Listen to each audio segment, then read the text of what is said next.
A carteira é grande e enroscou. Ela não desceu, ela está presa no bueiro. Achei o bueiro, a carteira estava lá. Irmão, pensa num cara que ficou empolgado. 4 meses se passaram, eu estou lá no Canadá e depois de um culto que tivemos, um mover do Espírito bem gostoso. Pastor Frank Seixas, que já pregou aqui, acho que foi no novembro, antes da pandemia, ele estava nos recebendo, ele pastoreia uma igreja de canadenses, e nós tivemos um mover do Espírito tão gostoso. Eu lembro que o assunto do almoço era sobre o mover do Espírito Santo. E cada um começou a compartilhar experiências pessoais de direcionamento. Eu estava com aquela fresquinha e joguei a minha história na mesa. E quando eu joguei, todo mundo, uau! Tipo, essa foi boa pra caramba. E eu estava metido que só, dizendo, foi boa mesmo. Uma das melhores da minha vida. E eu lembro que o pastor Kiko, como a gente chama lá, o Frank, ele falou para mim, muito boa. Mas sabe quando o cara fala assim com a cara de, mais? Eu falei, mais do quê? Ele falou, mas já vi uma melhor. Eu falei, não acredito, você vai querer ganhar. Ele falou, não, só fui a testemunha. A experiência não foi comigo, mas eu estava lá e eu presenciei. E ele compartilhou a experiência de um pastor, já está com o senhor, desses da vanguarda do avivamento do Brasil. Ele falou, você conhece fulano de tal? Eu falei, conheço.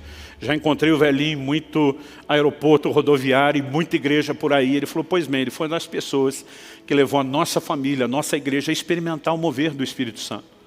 Eu, depois de alguns anos, encontrei ele em algum lugar, e mais a título de educação do que esperando que acontecesse depressa. Falei para ele, pastor, o senhor roda o mundo todo. Quando estiver no Canadá, me procure, dê um cartão.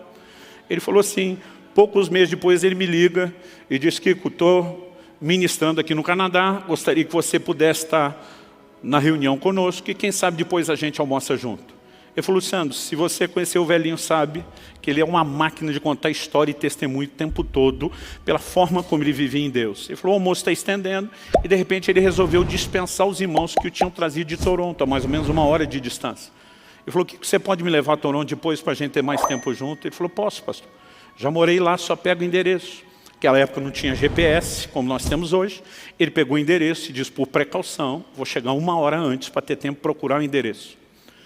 Mas ele falou, Luciano, eu seguia todo o direcionamento que me deram, fazia pergunta. Quanto mais eu perguntava, mais perdido eu ficava. A gente não conseguia achar aquilo, o tempo foi passando. Eu falei, até que deu 6 horas, que era a hora do culto. Ele disse, quando deu 6 horas, o velhinho falou para mim, encosta o carro. Ele falou assim, eu já estava esperando uma bronca no estilo da velha guarda. Aliás, deixa eu aproveitar e dar uma palavra para os crentes mais novos, que são da geração mimimi. Gente, o negócio já foi mais duro do que vocês imaginam. Eu sou de uma época, quando criança, que diácono da igreja dava cascudo na cabeça da gente, as crianças, pegava a gente pela orelha para levar para o pai. Né? E eu não entendo hoje, quando alguém fica sentido, porque acha que alguém não sorriu para ele dentro da igreja. Eu digo, tu tinha que ter conhecido a época dos crentes raiz e não Nutella. Bom, hashtag fica a dica, talvez Deus esteja falando, talvez seja só eu, mas fica a dica. Ele falou, eu estava esperando uma bronca no estilo da velha guarda. Mas o velhinho não falou nada comigo, ele só fez uma oração e disse, Deus, o Senhor me trouxe a esse lugar. O Senhor já me mostrou, inclusive, o que quer fazer naquele culto. O único que não me quer lá é o diabo.